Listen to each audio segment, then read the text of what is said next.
अस्सलाम वालेकुम स्टूडेंट्स। हमने प्रीवियस लेक्चर के अंदर स्टडी किया था रिएक्शंस ऑफ अल्केन हमने स्टार्ट किया हुआ है, जिसमें हमने ऑक्सीडेशन रिएक्शंस को जो है प्रोसीड किया था, जिसमें से इसकी एक टर्म रह गई थी जो कि है ओजोनोलाइसिस। उसके बाद नेक्स्ट हमारा पोर्शन है पॉलीमराइजेशन का एंड लास्ट पे यूजेस हैं। तो हमारा अल्कीन से रिलेटेड ये पोर्शन यहाँ पे कंप्लीट हो जाएगा। नेक्स्ट हम स्टार्ट करेंगे अल्काइन को। तो हम मूव करते हैं ओजोनोलाइसिस की तरफ। ओजोनोलाइसिस क्या चीज़ होती है? जैसा कि नाम से जाहिर है, ओजोन एंड लाइसिस दो वर्ड्स हैं। इसका मतलब क्या होगा कि हमने ओजोन की मौजूदगी में ब्रेक डाउन करनी है। लाइसिस का मतलब होता है ब्रेक डाउन। किसके साथ किसकी ब्रेक डाउन करनी है? अल्कीन की, ठीक है ना। Ozonolysis, the break down of alkene in the presence of ozone is called ozonolysis, ठीक है। तो ओजोनोलाइसिस में इसका जो है एक रिएक्शन प्रॉपर इस फॉर्म में दिया हुआ है, लेकिन इसके अंदर कुछ टर्म्स हैं जिनको आप गौर से देखेंगे कि किस तरह से जो एटम्स होते हैं वो रीअरेंज होती हैं और किस तरह से उनके बॉन्ड्स ब्रेक होते हैं और न्यू बॉन्ड्स बनते हैं, ठीक है।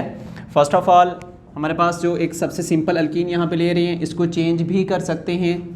मैंने यहाँ पे इथीन ली है, आप यहाँ पे प्रोपीन, ब्यूटीन, पेंटीन, हेक्सीन, उसी तरह से जिस तरह से आप कार्बन बढ़ाते जाएंगे उसी हिसाब से आपके पास जो है ये प्रोसेस जो प्रोडक्ट होगा वो चेंज होता जाएगा। सबसे पहले इस प्रोसेस को, सबसे सिंपल है, इसको गौर से देखेंगे। अगर इसका मेथड आपको समझ आ जाता है तो इसी से रिलेटेड लॉट ऑफ रिएक्शंस को लिखा जा सकता है। फर्स्ट ऑफ ऑल इथीन, ये हमारा जो रिएक्टेंट है, दो कार्बन है इसमें, तो हम इसको बोलेंगे एथ, दो कार्बन के लिए, और ENE यूज़ किया जाता है डबल बॉन्ड के लिए। तो इथीन हमारा रिएक्टेंट है।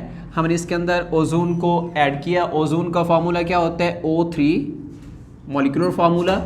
अगर आप इसका स्ट्रक्चर ड्रॉ करें तो स्ट्रक्चर किस तरह से ड्रॉ करेंगे? इसका 3 ऑक्सीजन के मॉलिक्यूल्स हैं, एटम्स हैं, जो कि इस तरह से आपस में अटैच हैं। ऑक्सीजन एटम का आपको पता होगा कि एक ऑक्सीजन एटम 2 बॉन्ड बना सकता है, ठीक है ना। तो यहाँ पे अगर देखें तो इसमें तो ये ऑक्सीजन एटम तो 2 बॉन्ड बना रहा है, लेकिन इसके ऊपर सेंटर वाले ऑक्सीजन के ऊपर पॉजिटिव चार्ज आएगा और जो ये लास्ट वाला ऑक्सीजन है इसके ऊपर नेगेटिव चार्ज आएगा। इसकी रीज़न क्या होगी? क्योंकि जो सेंटर वाला ऑक्सीजन है इसके लोन पेयर यूज़ हुए हैं दूसरा बॉन्ड बनाने के, तीसरा बॉन्ड बनाने के लिए। तो इलेक्ट्रॉन यूज़ किए हैं इस सेंटर वाले ऑक्सीजन ने, तो जो एटम इलेक्ट्रॉन देता है उसके ऊपर पॉजिटिव चार्ज आता है। और इलेक्ट्रॉन, अब ये जो ऑक्सीजन है इसके बॉन्ड्स कंप्लीट नहीं है, मतलब इसके पास फ्री इलेक्ट्रॉन्स मौजूद हैं। तो मतलब इस तरह से हमारा जो है ओजोन का एक स्ट्रक्चर बनता है। आपने प्रीवियस क्लास के अंदर ये भी पढ़ा होगा, एक MCQ आया था कि ओजोन जो है एक अनस्टेबल मॉलिक्यूल है। अनस्टेबल क्यों होता है? क्योंकि इसका जो स्ट्रक्चर होता है वो इस तरह से पॉजिटिव नेगेटिव चार्जेस में मौजूद होते हैं, और आपको पता है जहाँ पे चार्जेस जो आयनिक फॉर्म में स्ट्रक्चर से आ जाते हैं उसको वो अनस्टेबल होते हैं, स्टेबल नहीं होते, ठीक है ना। तो सिंपल आप ये समझें कि आपके पास ये ओजोन है, ओजोन O3, इसको हमने रिएक्ट करवाया अल्कीन के साथ। जैसे आपने अल्कीन मतलब इथीन के साथ रिएक्ट करवाया तो आपके पास फर्स्ट ऑफ ऑल जो प्रोडक्ट बनता है वो कौन सा होता है? मोलोजोनाइड। इसका नाम है मोलोजोनाइड, जो कि अनस्टेबल प्रोडक्ट होता है। ये बिटवीन द रिएक्शन बनता है और उसी रिएक्शन के बनने के दौरान ही इसी फॉर्म में बनने के बाद फ़ौरन से कन्वर्ट हो जाता है ओजोनाइड में, ठीक है। ये प्रोसेस बिटवीन द रिएक्शन हो रहा होता है, जैसे ये बनता है फ़ौरन से ये ओजोनाइड में कन्वर्ट हो जाता है। अब देखें ये प्रोसेस किस तरह से हुआ। कार्बन है, 2 हाइड्रोजन एटम्स के साथ अटैच हैं, ये वैसे के वैसे लगे हुए हैं। ये दूसरा कार्बन, इसके साथ भी 2 हाइड्रोजन एटम, ये वैसे के वैसे आपको यहाँ पे नजर आ रहे हैं। और यहाँ पे 2 बॉन्ड हैं, इन दोनों बॉन्ड्स में से एक बॉन्ड सिग्मा बॉन्ड होगा और दूसरा बॉन्ड जो होगा वो पाई बॉन्ड होगा। और आपको पता है कि दोनों बॉन्ड्स में से कौन सा बॉन्ड वीक होता है? पाई बॉन्ड वीक होता है। और जैसे हम रिएक्शन प्रोसीड करते हैं ये पाई बॉन्ड ब्रेक हो जाएगा, और जैसे ये ब्रेक होता है ये रिएक्ट कर जाता है ओजोन के साथ। ओजोन जो है इसके 3 जो एटम्स हैं, ऑक्सीजन एटम्स, ये रिएक्ट करते हैं। ये oxygen atom first of all attack करेगा इसके ऊपर, ठीक है। अब बल्कि इसको मैं आपका मैकेनिज्म यहाँ पे बता ही देता हूँ। 1 मिनट इस तरह कर लेते हैं इसको। यहाँ पे ओजोनोलाइसिस, आप देखें इसका मैकेनिज्म, ये जैसा कि लिखा हुआ है ऑक्सीजन को, इसको मैं यहाँ पे अगर ओपन करूँ जिस तरह भी लिखा था, ऑक्सीजन के 2 एटम्स और तीसरा यहाँ पे है नेगेटिव चार्ज पॉजिटिव चार्ज, ठीक है ना। इसको गौर से देखना है कि ये जो नेगेटिव चार्ज है ये अटैक करेगा नेगेटिव चार्ज इस कार्बन, दोनों में से किसी एक कार्बन के ऊपर। फॉर एग्जांपल ये इसके ऊपर अटैक करता है, ठीक है। अब इस वाले कार्बन को फ्री इलेक्ट्रॉन मिल रहे हैं ऑक्सीजन से, ऑक्सीजन इसको फ्री में इलेक्ट्रॉन दे रहा है। अगर इसको इलेक्ट्रॉन फ्री में मिल रहे हैं तो जब इसको फ्री में इलेक्ट्रॉन मिलेंगे तो ये साथ वाले जो बॉन्डिंग में इलेक्ट्रॉन्स हैं, जो बॉन्ड वीक होगा उसके इलेक्ट्रॉन अगले कार्बन को ये वाला कार्बन शिफ्ट कर देगा। इसका मतलब क्या होगा कि ये 2 इलेक्ट्रॉन्स जो पाई इलेक्ट्रॉन्स से, ठीक है, जैसे इसको इधर से फ्री इलेक्ट्रॉन्स मिलते हैं, मतलब ये ऑक्सीजन इसके साथ बॉन्ड बनाएगा तो कार्बन की वैलेंसी 5 हो जाएगी। तो कार्बन कभी भी 5 की फॉर्म में, 5 वैलेंसी की फॉर्म में एग्जिस्ट नहीं करता। तो ये दोनों इलेक्ट्रॉन्स शिफ्ट हो जाएंगे इस वाले कार्बन के पास, ठीक है। अब जैसे ये दोनों इलेक्ट्रॉन इस वाले कार्बन के पास शिफ्ट होंगे, अब इसके ऊपर चार्ज क्या आएगा, नेगेटिव। ये नेगेटिव क्या करेगा, इसके ऊपर अटैक करेगा। देखें इलेक्ट्रॉन इस कार्बन के पास गए, ये इस कार्बन के ऊपर नेगेटिव चार्ज, ये नेगेटिव चार्ज अटैक करेगा इस वाले कार्बन के ऊपर। जैसे इस वाले कार्बन के ऊपर अटैक करेगा, इस कार्बन का बॉन्ड इसके साथ बन जाएगा, ठीक है। और इस कार्बन की वैलेंसी बढ़ेगी। तो ये मैंने आपको बताया था प्रीवियस लेक्चर के अंदर, हैलोजिनेशन जब हमने स्टडी किया था, कि जब भी कभी किसी इलेक्ट्रोनेगेटिव एटम के ऊपर पॉजिटिव चार्ज आ जाए तो इसका मतलब वो हाईली इलेक्ट्रोनेगेटिव हो जाता है। तो सेंटर वाले ऑक्सीजन में पॉजिटिव चार्ज है ना, तो मतलब इन तीनों अगर आप ऑक्सीजन एटम को चेक करें तो सबसे ज़्यादा इलेक्ट्रोनेगेटिविटी तीनों एटम्स में से किसकी ज़्यादा होगी, इस पॉजिटिव वाले ऑक्सीजन की इलेक्ट्रोनेगेटिविटी सबसे ज़्यादा होगी। अब ये इलेक्ट्रॉन्स को अपनी तरफ खींच रहा है, इन इलेक्ट्रॉन्स को अपनी तरफ खींच रहा है ये सेंटर वाला ऑक्सीजन। जब ये कार्बन क्या करेगा, जब ये दोनों इलेक्ट्रॉन इसके पास आएंगे, ये इन इलेक्ट्रॉन्स को इसके साथ जो है इसको डोनेट करेगा इस वाले कार्बन को, और ये दोनों इलेक्ट्रॉन, फॉर एग्जांपल ये पाई बॉन्ड था, ये दोनों इलेक्ट्रॉन इसके पास वापस चले जाएंगे, एज अ लॉन पेयर की फॉर्म में शिफ्ट हो जाएंगे। तो स्ट्रक्चर क्या बन जाएगा, ये कार्बन इस ऑक्सीजन से अटैच हो जाएगा, ये कार्बन इस ऑक्सीजन से अटैच होगा, और ये सेंटर वाला ऑक्सीजन वैसा का वैसा रह जाएगा। आपके पास स्ट्रक्चर बनेगा मोलोसोनाइड, ठीक है। ये जो मोलोसोनाइड बनता है ये हाईली अनस्टेबल होता है, ये बिटवीन द रिएक्शन बनता है, और रिएक्शन के दौरान ही इसके एटम्स खुद को रीअरेंज करते हैं, एक स्टेबल फॉर्म में कन्वर्ट हो जाता है ये, ठीक है। क्यों, क्योंकि हमारे पास जितनी भी हम दुनिया के अंदर अगर चीज़ें देखें तो हर एक चीज़ अपने आप को स्टेबल करना चाहती है। तो ये जो इंटरमीडिएट स्ट्रक्चर बना है, ये रिएक्शन के दौरान ही इसके एटम्स अपने आप को रीअरेंज करते हैं और स्टेबल फॉर्म बन जाती है, जिसको हम ओजोनाइड का नाम दे रहे हैं। चेंज क्या आएगा इनकी रीअरेंजमेंट के दौरान, ये दोनों ऑक्सीजन नीचे आ जाते हैं, ये दोनों कार्बन ऊपर चले जाते हैं। आपके पास स्ट्रक्चर सेम वैसे का वैसा ही रहता है, जस्ट उनमें सिर्फ एटम की अरेंजमेंट जो है वो चेंज हो जाती है। आपके पास आ जाएगा ओजोनाइड, हम इसको बोलते हैं ओजोनाइड इस फॉर्म में। अब उसके बाद नेक्स्ट अगर देखें, ये ओजोनाइड जो है इसको वाटर के साथ ट्रीट करवाया जाता है, ये वाटर के साथ रिएक्ट करेगा, और जैसे ये वाटर के साथ रिएक्ट करेगा आपके पास प्रोडक्ट बनेगा फॉर्मेल्डिहाइड एंड हाइड्रोजन पेरोक्साइड। अब इसका रिएक्शन किस तरह से होगा, ये देखें कि आपके पास, आपको पता है ना कि एक बॉन्ड के अंदर कितने इलेक्ट्रॉन्स होते हैं, 2 इलेक्ट्रॉन। इसके अंदर भी 2 इलेक्ट्रॉन्स मौजूद हैं, इसके अंदर भी 2 इलेक्ट्रॉन्स मौजूद हैं। इसी तरह अगर इनको देखें तो इन हर एक बॉन्ड के अंदर 2 इलेक्ट्रॉन्स मौजूद होते हैं, जो कि कोवलेंट बॉन्ड होता है। और जो कोवलेंट बॉन्ड होता है वो शेयरिंग से बनता है, एक एटम ने एक इलेक्ट्रॉन दिया, दूसरे ने दूसरा इलेक्ट्रॉन दिया, इलेक्ट्रॉन को शेयर करके उन्होंने बॉन्ड बना लिया। अब जब ये बॉन्ड टूटेंगे तो इसका एक इलेक्ट्रॉन, ये वाला, इस कार्बन ने अपना इलेक्ट्रॉन इस ऑक्सीजन से लिया, और इस ऑक्सीजन ने दूसरे ऑक्सीजन से अपना इलेक्ट्रॉन लिया। अब ये दोनों क्या करेंगे, अपने इन इलेक्ट्रॉन्स को शेयर कर लेंगे। ऑक्सीजन ने इधर से जो शेयरिंग थी वो ख़त्म कर दी। सर स्टॉप करें इसको। अस्सलाम वालेकुम स्टूडेंट्स, हमें लाइट इशू की वजह से थोड़ा स्टॉप करना पड़ा। तो हम थे कि अगर हम मैकेनिज़्म को स्टडी कर रहे थे कि मैकेनिज़्म में क्या चीज़ होती है। फर्स्ट ऑफ ऑल ओजोनाइड बन गया। ओजोनाइड के बनने के बाद जब ये हाइड्रोलिसिस का प्रोसेस होता है कि ओजोनाइड को जब वाटर के साथ ट्रीट कराया जाता है तो ये ओजोनाइड जो है ये ब्रेक हो जाता है और अपने डिफरेंट कंपाउंड्स में जो है कन्वर्ट हो जाता है। फर्स्ट ऑफ ऑल देखें, मैं बता रहा था कि इसमें हर एक बॉन्ड के अंदर 2 इलेक्ट्रॉन्स होते हैं, ठीक है। इसमें देखें कार्बन और ऑक्सीजन के दरमियान जो बॉन्ड है कोवलेंट बॉन्ड, इसमें भी 2 इलेक्ट्रॉन्स हैं, इसमें भी 2 इलेक्ट्रॉन्स, इसमें भी 2 इलेक्ट्रॉन्स हैं। अब कार्बन क्या कर रहा है कि कार्बन इस ऑक्सीजन से शेयरिंग को ख़त्म करके उसके इलेक्ट्रॉन लेके और दूसरे ऑक्सीजन एटम के साथ जो है शेयरिंग का प्रोसेस कर रहा है। तो इस तरह से होगा कि बॉन्ड ब्रेक होगा इस साइड से, जैसे कि यहाँ से ब्रेक हो जाएगा ये वाला, ठीक है, और ये इस तरह से ब्रेक हो जाएगा। ये इलेक्ट्रॉन कार्बन इधर से लेके और ऑक्सीजन का इलेक्ट्रॉन ये इधर से, ये दोनों आपस में इलेक्ट्रॉन को शेयर करके जो कार्बन ऑक्सीजन ये वाला जो सिंगल बॉन्ड था यहाँ पे क्या बन जाएगा, डबल बॉन्ड बन जाएगा। सेम इसी तरह का प्रोसेस की दूसरी साइड पे होगा। जो ये वाला कार्बन है, कार्बोनल कार्बन जो बन रहा है, ये इलेक्ट्रॉन इधर से लेगा, इधर से इस ऑक्सीजन से इलेक्ट्रॉन को लेके इस दूसरे ऑक्सीजन के साथ अपने इलेक्ट्रॉन को शेयर करेगा, ठीक है। अब इन दोनों में भी इलेक्ट्रॉन, इसने भी अपना इलेक्ट्रॉन दिया, इसने भी अपना इलेक्ट्रॉन दिया, तो इलेक्ट्रॉन को शेयर करके यहाँ पे एक दूसरा बॉन्ड बनेगा जो कि पाई बॉन्ड होगा। फर्स्ट बनने वाला बॉन्ड हमेशा सिग्मा होता है, सेकंड बॉन्ड जहाँ भी बनेगा हमेशा पाई होता है, ठीक है। तो सेकंड बॉन्ड बन रहा है यहाँ पे भी पाई बॉन्ड, यहाँ पे भी पाई बॉन्ड, तो ये इस तरह से टूटेगा, फिर सेम इस तरह से ये ब्रेक हो गए, सेपरेट हो जाएगा, ये वाला ब्रेक हो गए, इस तरह से ये एक सेपरेट जो है हमारे पास मॉलिक्यूल बनेगा। और यहाँ पे बच गया ऑक्सीजन अकेला, ये ऑक्सीजन रिएक्ट करेगा वाटर के साथ, रिएक्ट करके ये बन जाएगा H2O2। H2O ऑलरेडी था, एक ऑक्सीजन यहाँ से निकल के इसके साथ अटैच होगा, ये बनेगा H2O2। अब आपको पता है ये कार्बोनाइल कंपाउंड है, C डबल बॉन्ड O, ये वाला जो C डबल बॉन्ड O है इसको क्या बोलते हैं, कार्बोनाइल कंपाउंड। अब इसके जब दोनों साइडों पे हाइड्रोजन एटम आ जाते हैं, एक साइड पे अगर हाइड्रोजन एटम है तो ये एल्डिहाइड की प्रॉपर्टी में आता है, जब दोनों साइडों पे हाइड्रोजन एटम हो तो उसको हम बोलते हैं फॉर्मेल्डिहाइड। तो आपके पास ये प्रोडक्ट कौन सा बना है, फॉर्मेल्डिहाइड।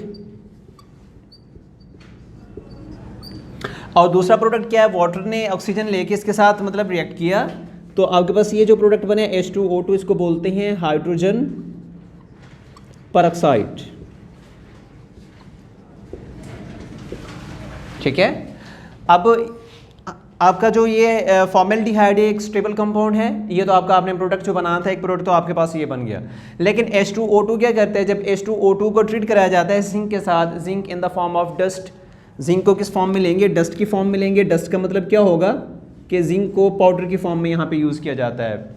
मैक्सिमम जो रिएक्शंस होते हैं, लॉट ऑफ रिएक्शंस ऐसे हैं जिनमें जो भी आप कैटलिस्ट यूज़ कर रहे हैं या आप उसके अंदर कोई मेटल यूज़ कर रहे हैं एज ए रिएक्टेंट, तो उसको हम जो है पाउडर की फॉर्म में इस्तेमाल करते हैं। उसकी रीज़न ये होती है कि जब आप उस मेटल को पाउडर की फॉर्म में कन्वर्ट कर लेते हैं तो उसका सरफेस एरिया इंक्रीज़ हो जाता है, और सरफेस एरिया इंक्रीज़ होने से क्या होगा, रेट ऑफ रिएक्शन बढ़ जाता है। Surface area is directly proportional to the rate of reaction.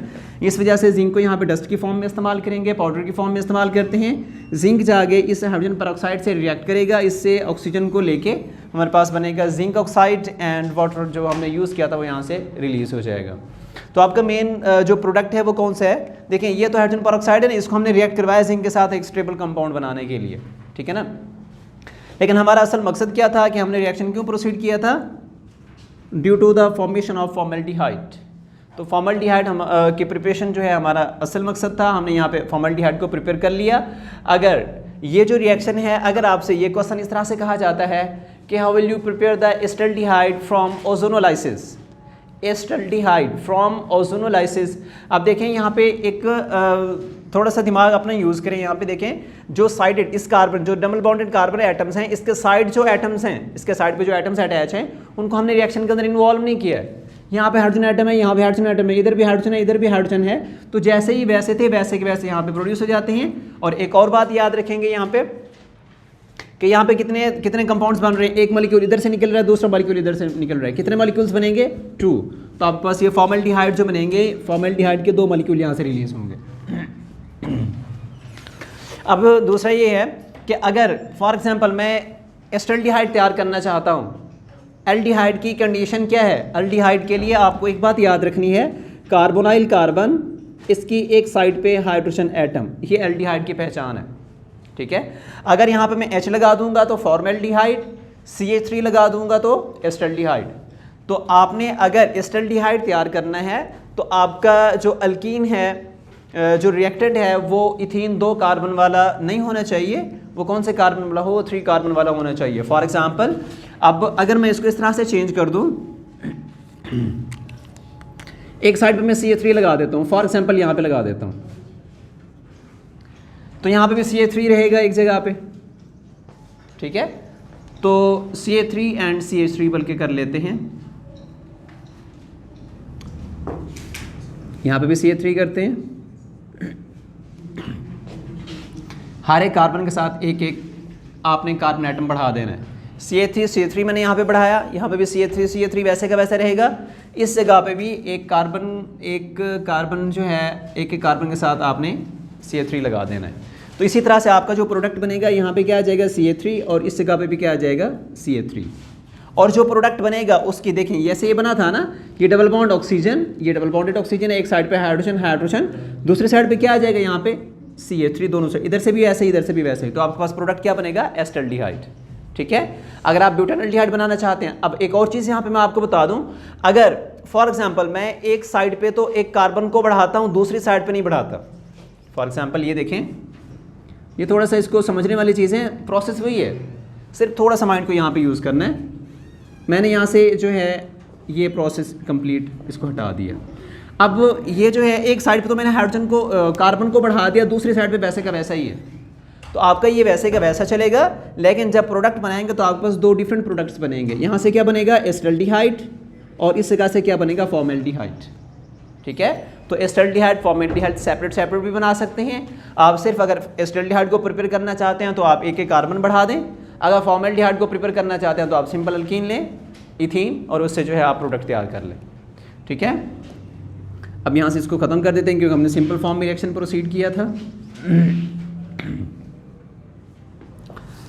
और इसी तरह से आप लोगों के लिए एक यहाँ पे असाइनमेंट है, या आप लोगों ने सॉल्व करनी है। How will you prepare the butanaldehyde. Acetaldehyde आपकी बुक में मेंशन है। एस्टल्डिहाइड एक तो दो क्वेश्चन है, एक आपने बनाना है एस्टल्डिहाइड,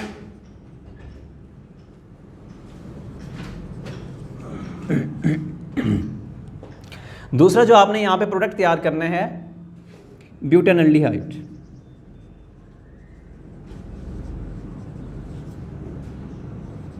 ये आपने दो क्वेश्चंस जो है सॉल्व करने हैं।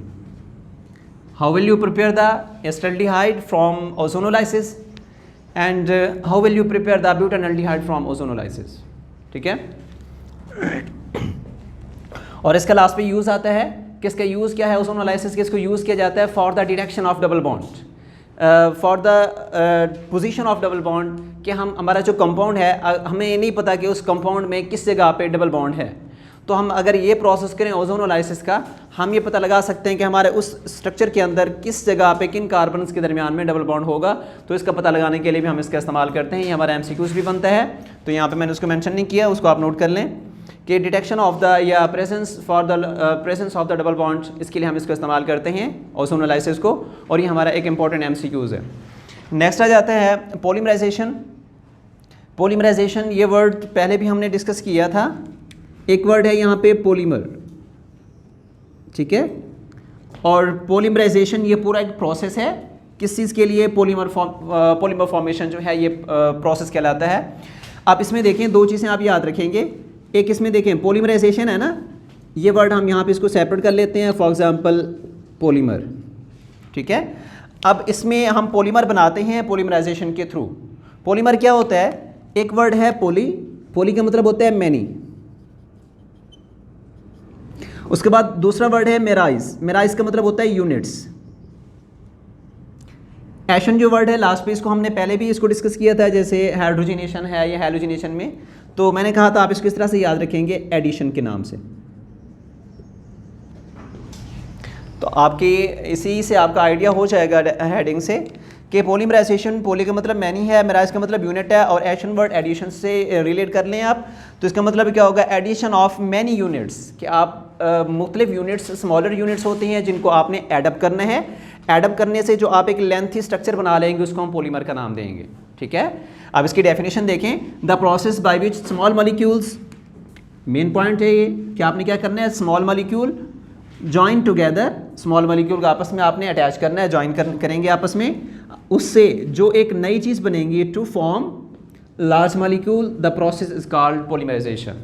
स्मॉल मॉलिक्यूल का मिलना, लार्ज मॉलिक्यूल का बनना, जो लार्ज मॉलिक्यूल होगा वो क्या कहलाएगा, पॉलीमर, और ये मिलने का, स्मॉल मॉलिक्यूल के मिलने का और लार्ज मॉलिक्यूल के बनने का जो प्रोसेस होगा उसको हम पॉलीमराइजेशन का नाम देंगे। फॉर एग्जांपल आपके पास ये स्मॉलर यूनिट्स यहाँ पे मौजूद हैं, ठीक है ना, ये स्मॉलर यूनिट्स पॉलीमराइज होते हैं, अटैच होते हैं आपस में, तो आपके पास इस तरह का एक स्ट्रक्चर बन जाता है।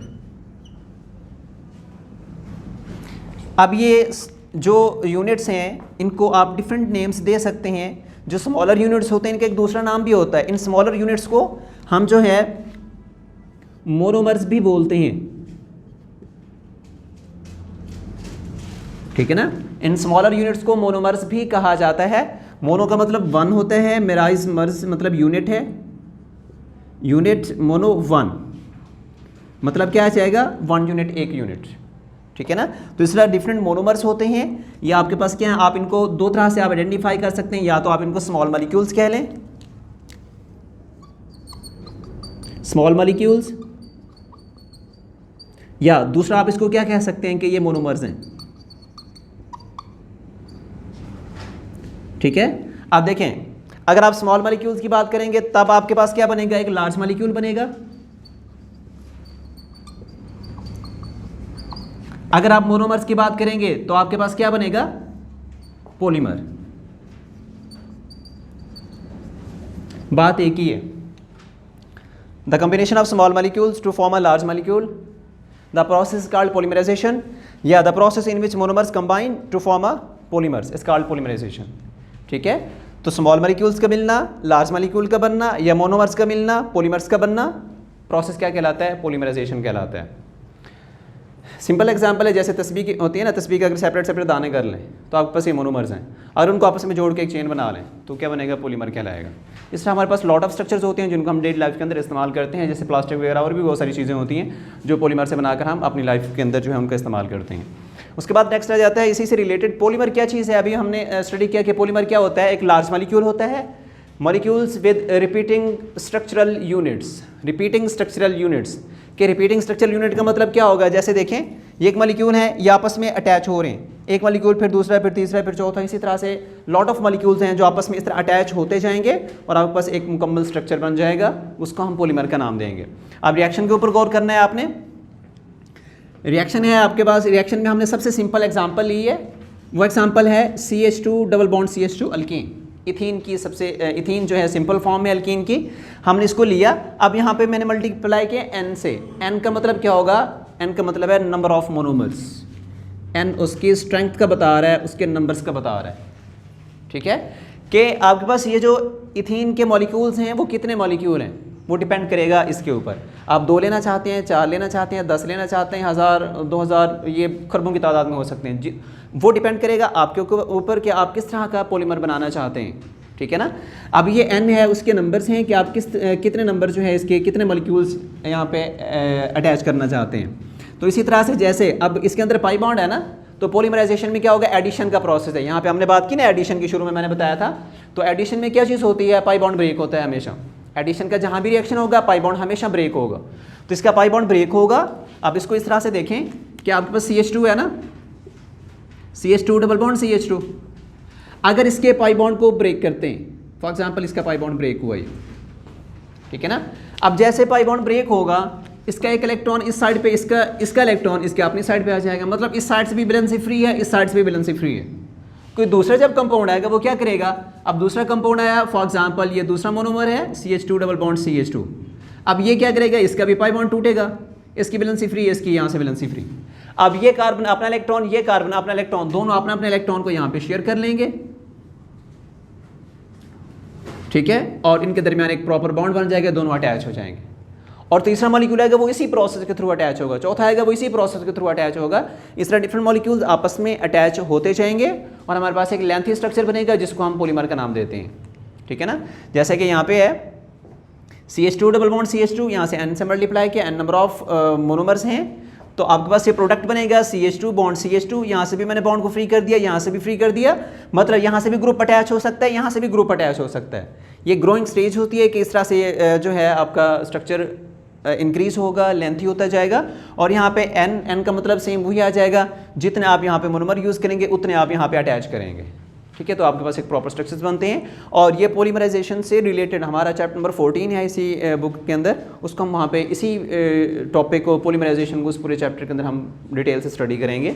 जस्ट ये आइडिया आप इसको माइंड में रख लें। तो आपके पास इससे जब अल्कीन के मॉलिक्यूल्स आपस में अटैच होते हैं तो आपके पास ये एक पॉलीमर बनता है, उसका नाम क्या होता है, पॉलीइथाइलिन, ठीक है ना। इथाइलिन एक कॉमन नेम है उसका। जो हमारे पास सैचुरेटेड कंपाउंड्स होते हैं तो सिंगल बॉन्ड है इथाइलिन, तो ये n उसके नंबर्स को शो कर रहा है, मतलब ये पॉलीमर बना हुआ है, तो इसको हम नाम देंगे पॉलीइथाइलिन, ठीक है। अब इसके लिए कुछ कंडीशंस हैं इस रिएक्शन को प्रोसीड कराने के लिए कि इसके लिए हमारे पास टेम्परेचर हमें रिक्वायर होना चाहिए और प्रेशर भी होना चाहिए। टेम्परेचर कितना यूज़ करेंगे रिएक्शन को प्रोसीड करने के लिए, क्योंकि हमने बॉन्ड्स को ब्रेक करना है और उनके आपस में अटैचमेंट करनी है, जिसकी वजह से हमें 4 डिग्री सेल्सियस टेम्परेचर रिक्वायर होता है और 100 एटमॉस्फेयर जो है हमें प्रेशर चाहिए होता है इस रिएक्शन के लिए। और इसके साथ साथ जो है ट्रेसेस अमाउंट में बहुत कम मिकदार में हमें ऑक्सीजन भी रिक्वायर होती है, जो कि 0.1% के राउंड अबाउट हो सकती है, ठीक है, इस रिएक्शन के लिए। नेक्स्ट जो है इसी अब देखें, हम ये पॉलीइथाइलिन बना रहे हैं ना, अगर हम चाहते हैं कि हमारी ये पॉलीइथाइलिन है इसका करैक्टर बहुत अच्छा हो कि पॉलीइथाइलिन, ये देखें ये पॉलीइथाइलिन एक ऐसा कंपाउंड है जिसको हम डिफरेंट अपनी लाइफ के अंदर, डेली लाइफ के अंदर डिफरेंट प्रोडक्ट्स बनाने के लिए इस्तेमाल करते हैं, जैसे बैग्स, प्लास्टिक्स वगैरह सारा कुछ इसी से बनते हैं। अब इसको देखें कि अगर हम चाहते हैं कि हमारे पास ये जो इथाइलिन है, पॉलीइथाइलिन, ये गुड क्वालिटी की हो, कि एक अच्छा प्रोडक्ट बने, तो उसके लिए आपको क्या करना पड़ेगा, आपको कैटलिस्ट यूज़ करने पड़ेंगे। एक अच्छा कैटलिस्ट यूज़ करेंगे जहाँ से आप एक अच्छी पॉलीइथाइलिन बना सकते हैं। वो कैटलिस्ट कौन कौन सी हैं जो हम यहाँ इस रिएक्शन के अंदर इस्तेमाल कर सकते हैं, जो कि एल्यूमिनियम ट्राईएथाइल, दूसरा है टाइटेनियम टेट्राक्लोराइड। ये 2 इंपॉर्टेंट कैटलिस्ट हैं जो पॉलीइथाइलिन की फॉर्मेशन के लिए हम इस्तेमाल करते हैं, जिससे हमें पॉलीइथाइलिन जो है एक अच्छी क्वालिटी की पॉलीइथाइलिन मिलती है, ठीक है ना। इनके फार्मूलाज भी आप लोगों ने याद करने हैं। और ये दोनों जो हैं कैटलिस्ट, जो कि आपके पास ये वाला है और दूसरा ये दोनों MCQs के लिहाज से इम्पॉर्टेंट है, ठीक है ना। एल्यूमिनियम ट्राईएथाइल AlC2H5 3 ट्राइस है, क्यों ये 3 कहाँ से आया, एल्यूमिनियम के ऊपर चार्ज कितना होता है, +3 होता है। जब हम कंपाउंड तैयार करते हैं तो 3 इसके नीचे चला जाएगा, तो ये जो है 3 मॉलिक्यूल आकर इसके साथ अटैच होंगे एथाइल के। तो नाम क्या है, एल्यूमिनियम, एल्यूमिनियम वैसे का वैसा ट्राई एथाइल, और इसका नाम क्या बनेगा, टाइटेनियम, Ti। टाइटेनियम एक मेटल है, ट्रांजिशन मेटल।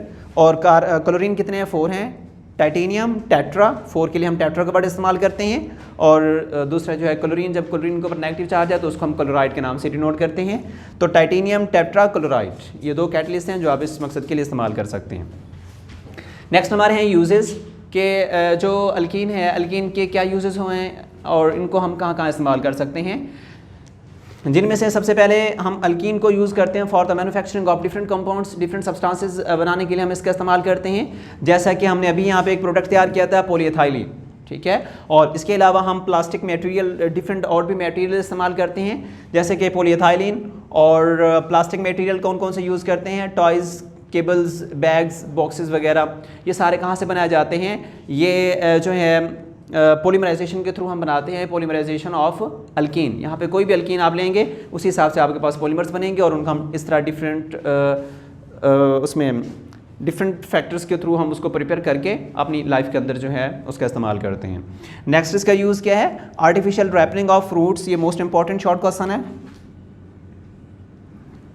सॉरी MCQs, ये एक इंपॉर्टेंट MCQs है कि आर्टिफिशियल रैपनिंग ऑफ फ्रूट्स के हम फलों को पकाने के लिए जो इस्तेमाल करते हैं वो कौन सी हमारे पास कौन सा कंपाउंड होता है, वो अल्कीन होती है, जो हम इथीन बल्कि यहाँ पे यूज़ की जाती है। अल्कीन से रिलेटेड कंपाउंड है तो इसको हम इस्तेमाल करते हैं, जो ये फल वगैरह बनाने के लिए पकाने के लिए इस्तेमाल किया जाता है। उसके बाद नेक्स्ट आ जाता है जनरल एनेस्थेटिक के तौर पर भी इसको इस्तेमाल किया जाता है, बेहोश करने वाली दवा के तौर पर भी इसका इस्तेमाल करते हैं। और इसके अलावा मस्टर्ड गैस, एक इंपॉर्टेंट शॉर्ट क्वेश्चन है ये वाला, mustard gas short question, what is, ये question different methods, different forms में पूछा जाता है, या इस तरह से पूछा जाएगा व्हाट इज़ मस्टर्ड गैस, तो आपने इसका प्रोसेस बताना है, फिर इसका रिएक्शन उसमें शो कर देंगे। या इस तरह से आ सकता है कि how will you prepare the mustard gas, कि आप मस्टर्ड गैस को किस तरह से प्रिपेयर करते हैं। ये दोनों तरह से, किसी भी तरह से क्वेश्चन पूछा जा सकता है। फर्स्ट ऑफ ऑल देखें मस्टर्ड गैस क्या चीज़ है। मस्टर्ड गैस एक केमिकल वेपन के तौर पर इसको इस्तेमाल किया जाता है। मस्टर्ड गैस, मस्टर्ड लाइक इसकी स्मेल होती है, जिस तरह सरसों की स्मेल होती है वैसे इसकी स्मेल होती है। तो ये जो मस्टर्ड गैस है इसको फर्स्ट ऑफ ऑल जो है एक केमिकल के तौर पर, केमिकल वेपन के तौर पर इस्तेमाल किया गया था फर्स्ट वर्ल्ड वार में। तो उस वक्त जो है इसको इस्तेमाल किया गया, और ये जो है इस तरह एक, जिस तरह एक धुंध की तरह ये उसमें एयर के अंदर ये जो है मिक्स हो जाती है ये गैस जो है, और ये अटैक करती है स्किन के ऊपर।